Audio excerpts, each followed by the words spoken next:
কনা দেখুন, আমাদের ওপেনিং স্লট নিয়ে কিন্তু আমরা বেশ কত বছর থেকেই আমরা কিন্তু ভুগছি। এবং সেই জায়গায় আপনি কখনো লিটন দাস আসছেন, কখনো শান্তকে আসছে, কখনো আমাদের সৌম্য সরকারকে খেলাচ্ছি, কখনো আমরা নতুন ছোট তামিমকে খেলাচ্ছি।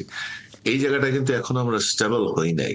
এবং না হওয়ার কারণটাই হচ্ছে হয়তো তেমন ভাবে আমরা কাউকে তৈরি করতে পারি নাই, অথবা আমরা অতিরিক্ত শর্ট খেলি বলে আমরা সেই জায়গাটাকে ধরে রাখতে পারছি না। আপনি লিটন দাসের কথাই যদি ধরেন, লিটন দাস কিন্তু এই যে আমার দেখা অ্যানাদার গুড প্লেয়ার এবং সাংঘাতিক কি বলবো আস্থাভাজন প্লেয়ার হওয়ার কথা, কিন্তু লিটন দাসের হঠকারিতা এবং তার হঠাৎ হঠাৎ যে কোনো রকম এলোমেলো শট খেলার কারণে লিটন দাসের যে পরিস্থিতি হয়েছে, এখনো অনেকটা মনে হচ্ছে অনেকে হয়তো বা বলতেই পারেন যে লিটনকে কেন আমাদের জাতীয় দলে দরকার।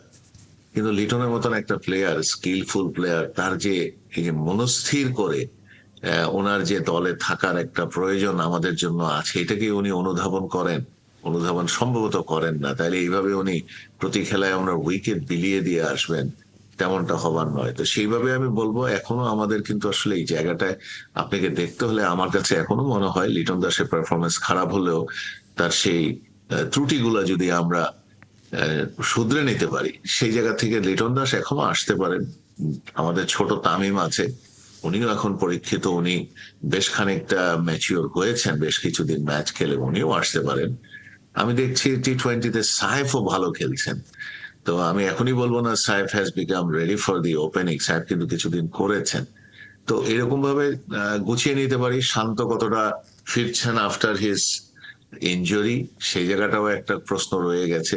তো সবকিছু মিলিয়ে এই যে এখনো সাকিব আল হাসান দলে আসবে কিনা, এখনো আমরা অন্য কাউকে নিচ্ছি কিনা, এই জায়গাটা যে দ্বিধাদ্বন্দ্ব আছে, আমার মনে হয় যে সিলেক্টরদেরকে দায়িত্ব দেওয়া উচিত, they should make the call.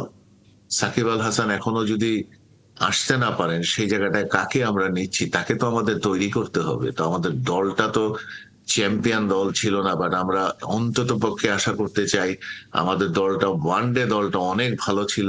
যে জায়গায় আমরা আবার দেখলাম ওয়েস্ট ইন্ডিজে যে আমরা 3টা খেলাই হারলাম, আমরা তার দোষ দিব না, বাট আমরা দুর্ভাগ্য বলবো যে অনেক ভালো রান করার পরে আমরা হেরেছি। তার মানে আমাদের কিছু একটা জায়গায় প্ল্যানিং এ ঘাটতি ছিল, সেই কারণে সেই খেলাটা গুলা হেরেছি।